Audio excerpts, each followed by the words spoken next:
Hello friends, welcome to Sindhi Rasoi. Sindhi रसोई में आप सबका बहुत बहुत स्वागत है। आज मैं आपको पनीर के कोफ्ते सिंधी स्टाइल में कैसे बनते हैं ये बनाना सिखाऊंगी। उससे पहले दोस्तों, मैं आपसे एक रिक्वेस्ट करना चाहती हूँ। अगर अभी तक आपने मेरे चैनल को सब्सक्राइब नहीं किया है तो प्लीज़ मेरे चैनल को सब्सक्राइब कर लें। और मैंने सिंधी रसोई का ऐप भी गूगल प्ले स्टोर पर डाल दिया है, जिसकी लिंक आपको डिस्क्रिप्शन बॉक्स में मिल जाएगी। आप ऐप डाउनलोड करके भी मेरी वीडियोस देख सकते हैं। चलिए अब हम वापस अपनी रेसिपी पे आते हैं। इसके लिए लगने वाली सामग्री आप नोट करें। इसके लिए हमें चाहिए 100 ग्राम पनीर, अच्छी तरह मैश किया हुआ, 2 मीडियम साइज प्याज कटे हुए, 1 टमाटर कटा हुआ, 8 कलियां लहसुन की कुटी हुई, नमक स्वाद अनुसार,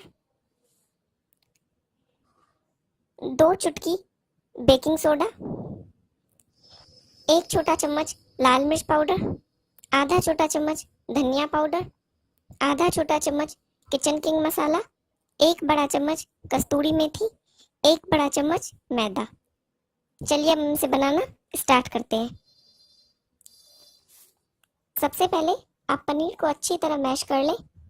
अब आप इसमें मैदा, नमक, लाल मिर्च पाउडर, बेकिंग सोडा, आधा बड़ा चम्मच कस्तूरी मेथी, हल्की सी गरम करके हाथों से क्रश की हुई, इन सबको डालकर अच्छी तरह मिला लें। अब इसके छोटे छोटे बॉल्स बना लें। कढ़ाई में तेल गरम होने रखें। जब तेल अच्छी तरह गरम हो जाए तो मीडियम फ्लेम पर बॉल्स को सुनहरा होने तक डीप फ्राई कर लें। अब आप कुकर में 1 छोटी कटोरी तेल गरम करें।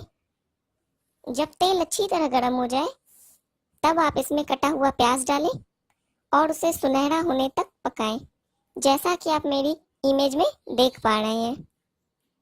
अब आप इसमें 1 कटोरी पानी डालें, उसमें कटा टमाटर, नमक स्वाद अनुसार, आधा छोटा चम्मच लाल मिर्च पाउडर, आधा छोटा चम्मच धनिया पाउडर, कुटी हुई लहसुन डालें।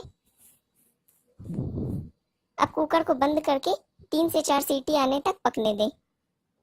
जब आपके कुकर की सीटी निकल जाए तो आप तैयार मिक्सचर को हैंड ब्लेंडर से मैश कर लें। अगर आपके पास हैंड ब्लेंडर नहीं है तो आप मिक्सर ग्राइंडर में भी मिक्सचर को पीस सकते हैं।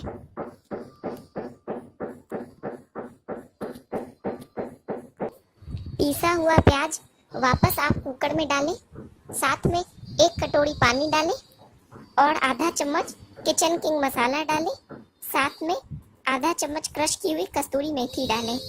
अब आप इसे धीमी आंच पे तेल छोड़ने तक पकाएं।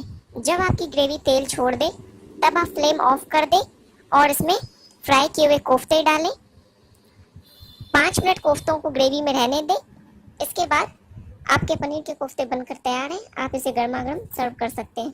Thank you friends. अगर आपको मेरी वीडियो पसंद आई है तो मेरे चैनल को सब्सक्राइब करना ना भूलें, मेरे वीडियो को लाइक करें और ज़्यादा से ज़्यादा इसे शेयर करें।